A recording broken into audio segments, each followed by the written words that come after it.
একটা Facebook status এত ভয়ানক হয়ে উঠতে পারে ভারতীয় আধিপত্যবাদের বিরুদ্ধে, সেই ইলিশ মাছের সুষম বন্টন নিয়ে কথা বলেছে। আমাদেরকে প্রস্তুতি নিতে হবে, আবারও কোটি কোটি আবরার, শুধু বুয়েট নয়, বাংলাদেশের প্রত্যেকটা শিক্ষা প্রতিষ্ঠানে নেমে আসতে হবে। এই ডাকসুর জন্য এটা তো অত্যন্ত সম্মানজনক যে তারা এই প্রোগ্রামটা আয়োজন করেছে। আমি বরং দেখতে চাই ছাত্রদল এর থেকেও বড় একটা প্রোগ্রাম আমাদের শহীদ আবরার ফয়াজকে নিয়ে করুন, আবরারকে নিয়ে করুন। এরপরে আমাদের এনসিপির ভাইয়েরা, বাংলাদেশ পক্ষে যতগুলো রাজনৈতিক দল আছে, রাজনৈতিক শক্তি আছে, তারা সবাই মিলে বড় বড় প্রোগ্রাম করুন।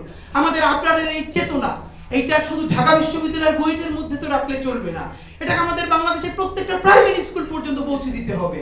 এবং আমাদের আবরার কি বলেছিল, ভারতীয় আধিপত্যবাদ। আপনি ভাবেন যে একটা ফেসবুক স্ট্যাটাস এত ভয়ানক হয়ে উঠতে পারে ভারতীয় আধিপত্যবাদের বিরুদ্ধে, সেই ইলিশ মাছের সুষম বন্টন নিয়ে কথা বলেছে। তারপরে কি হয়েছে? আমরা আজকে এটাই শুধু বলতে চাই, আমরা আবরার ফাহাদকে এই জন্য সেলিব্রেট করব না শুধু যে আবরার ফাহাদ শহীদ হয়ে আমাদেরকে নতুন বাংলাদেশ দেখিয়েছে, বরং আমরা স্পষ্ট দেখতে পাচ্ছি বাংলাদেশের সামনে আগ্রাসন এবং আধিপত্যবাদ আরো শতগুণ, হাজারো গুণ, লক্ষ গুণ শক্তি নিয়ে আবারও ধাবিত হচ্ছে। বাংলাদেশের যেই স্বাধীন সীমান্তে আবারও যদি আগ্রাসন নেমে আসে, আবারও যদি আধিপত্যবাদ নেমে আসে, তাহলে আমাদেরকে প্রস্তুতি নিতে হবে, আবারও কোটি কোটি আবরার, শুধু বুয়েট নয়, বাংলাদেশের প্রত্যেকটা শিক্ষা প্রতিষ্ঠানে নেমে আসতে হবে। আমাদের পরবর্তী প্রস্তুতি স্বাধীন সীমান্ত তৈরি করা, সার্বভৌম বাংলাদেশ প্রতিষ্ঠা করা। আর সেই স্বাধীন সার্বভৌম বাংলাদেশ প্রতিষ্ঠার জন্য আমাদের লক্ষ কোটি আবরার লাগবে। এই আবরাররা শুধু কোনো দলের হবে না, সারা বাংলাদেশের হবে। মাহমুদ ভাইকে আমি বিশেষ করে ধন্যবাদ জানাই। উনি বাংলাদেশে ফেরত এসে 5 দিন জেলে ছিলেন, এরপরে 7 দফা দিয়েছিলেন জাতীয় প্রেস ক্লাবে। এর মধ্যে একটা ছিল বঙ্গবন্ধু এভিনিউকে শহীদ আবরার ফাহাদ এভিনিউ ঘোষণা করতে হবে।